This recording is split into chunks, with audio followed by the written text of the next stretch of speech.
پاکستان کی علاقائی عسکری بالادستی بحال اور بھارت کا پاکستان کو تنہا کرنے کا منصوبہ ناکام ہو گیا۔ معروف امریکی خارجہ پالیسی ماہر ڈینیل مارکی کا بھارتی نیوز پلیٹ فارم دی وائر کو انٹرویو۔ ڈینیل مارکی نے کہا کہ پاکستان سعودی عرب اور ترکی کے درمیان معاہدہ اسلام آباد کے لیے بڑی کامیابی ہے۔ خلیجی طاقتوں کے ساتھ قربت اسلام آباد کو مشرق وسطی سے دور رکھنے کی بھارتی کوششیں ناکام بنا رہی ہے۔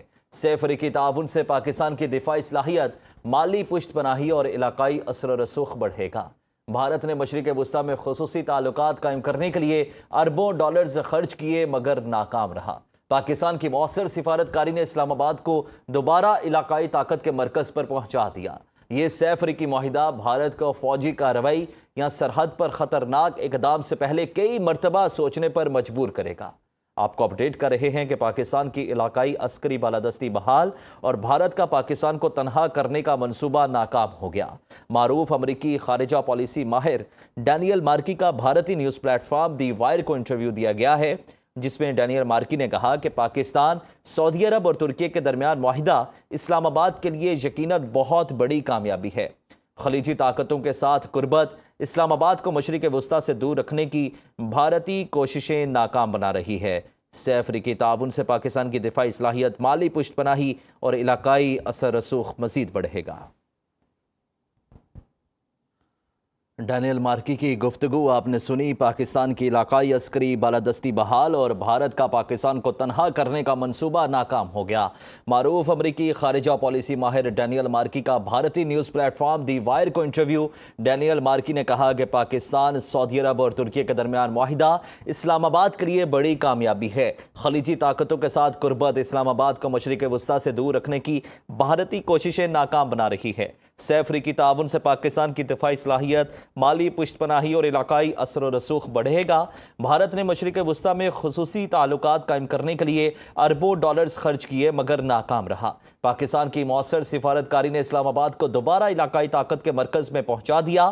یہ سے افریقی معاہدہ بھارت کو فوجی کارروائی یا سرحد پر خطرناک اقدام سے پہلے کئی مرتبہ سوچنے پر مجبور کرے گا۔ آپ کو اپڈیٹ کر رہے ہیں کہ بھارت جو پاکستان کو سفارتی محاذ پر تنہا کرنا چاہ رہا تھا، خود تنہا نظر آ رہا ہے اور پاکستان کی علاقائی عسکری بالادستی بحال ہو چکی ہے اور بھارت کا پاکستان کو تنہا کرنے کا منصوبہ بری طرح ناکام ہو چکا ہے۔ اور اس بات کی تصدیق معروف امریکی خارجہ پالیسی کے ماہر ڈینیل مارکی نے بھی ایک بھارتی نیوز پلیٹ فارم دی وائر کو انٹرویو دیتے ہوئے کی ہے، اور ان کا کہنا تھا کہ پاکستان سعودی عرب اور ترکی کے درمیان یہ معاہدہ یقیناً اسلام آباد کے لیے بہت بڑی کامیابی ہے۔ اور خلیجی طاقتوں کا ذکر کرتے ہوئے انہوں نے کہا کہ پاکستان کی خلیجی طاقتوں کے ساتھ جو قربت ہے وہ اسلام آباد کو مشرق وسطی سے دور رکھنے کی بھارتی کوششیں ناکام بنا رہی ہے۔ سے افریقی تعاون سے پاکستان کی دفاعی صلاحیت، مالی پشت پناہی اور علاقائی اثر و رسوخ مزید بڑھے گا۔ بھارت نے مشرق وسطی میں خصوصی تعلقات قائم کرنے کے لیے اربوں ڈالرز خرچ کیے مگر منہ کی کھانی پڑی۔ پاکستان کی مؤثر سفارتکاری نے اسلام آباد کو دوبارہ علاقائی طاقت کے مرکز میں پہنچا دیا۔ یہ سے افریقی معاہدہ بھارت کو فوجی کارروائی یا سرحد پر خطرناک اقدام سے پہلے کئی مرتبہ سوچنے پر مجبور کرے گا۔ پاکستان کی علاقائی عسکری بالادستی بحال اور بھارت کا پاکستان کو تنہا کرنے کا منصوبہ ناکام ہو چکا ہے۔ گزشتہ کئی مہینوں سے ہم نے دیکھا کہ پاکستان نے سفارتی محاذ پر بھی نہ صرف بھارت کو شکست دی بلکہ پوری دنیا میں اپنا لوہا منایا، اور بالخصوص امریکہ ایران کشیدگی اتنی بڑے محاذ پر بھی ایک ثالثی کا کردار ادا کیا۔ اس تمام تر معاملے پر بات چیت کریں گے۔ ہمیں جوائن کیا ہے سربراہ تحریک جوانان پاکستان عبداللہ حمید گل صاحب نے۔ سر بہت شکریہ آپ کے وقت کا۔ بتائیے گا کیا کہیں گے ڈینیل مارکی کی اس رائے پر، اور یقیناً یہ رائے تو اب پوری دنیا کی رائے بن چکی ہے۔ بہت بہت شکریہ۔ ڈینیل مارکی جو ہیں وہ ایک بہت ماہر سمجھے جاتے ہیں خارجہ امور کے اوپر، اور ان کی کتاب نو ایگزٹ فرام پاکستان بڑی مشہور ہوئی دنیا کے اندر، اس میں مجھ ناچیز کا بھی ذکر کیا گیا ہے۔ بہرحال انہوں نے بھارتی نیوز پلیٹ فارم کو دی وائر جس کو کہا جاتا ہے اس کو انٹرویو ایک بڑا زبردست قسم کا دیا ہے۔ اس کے اندر انہوں نے بتایا ہے کہ کس طریقے سے پاکستان، ترکیہ اور سعودی عرب کا جو دفاعی معاہدہ ہے اس نے بالکل ایک گیم چینجر کی حیثیت اختیار کر لی، اور اس سے بھارت کو بہت ساری مشکلات پیدا ہونا شروع ہو گئیں۔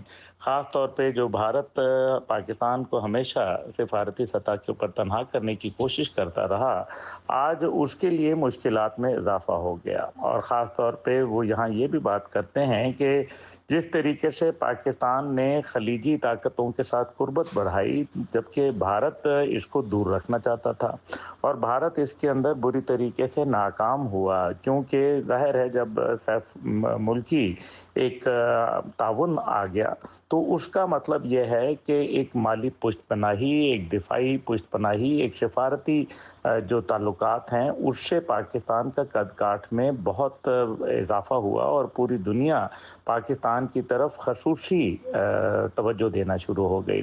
بھارت نے مشرق وسطیٰ میں خصوصی تعلقات قائم کرنے کے لیے اربوں ڈالر خرچ کر دیے، لیکن پاکستان کی حکمت عملی نے اس کے تمام منصوبے خاک میں ملا دیے۔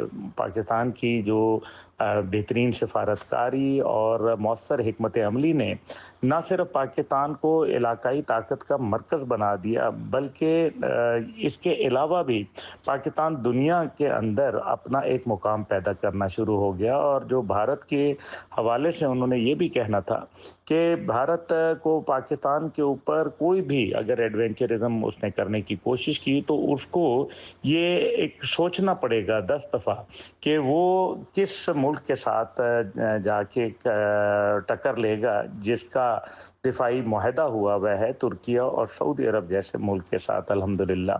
اور ساتھ ہی ساتھ انہوں نے یہ بھی کہا کہ پاکستان کی جوہری، روایتی اور جدید تکنیکی صلاحیت بھارت کی یک طرفہ علاقائی بالادستی میں بڑی رکاوٹ بھی بن رہی ہے۔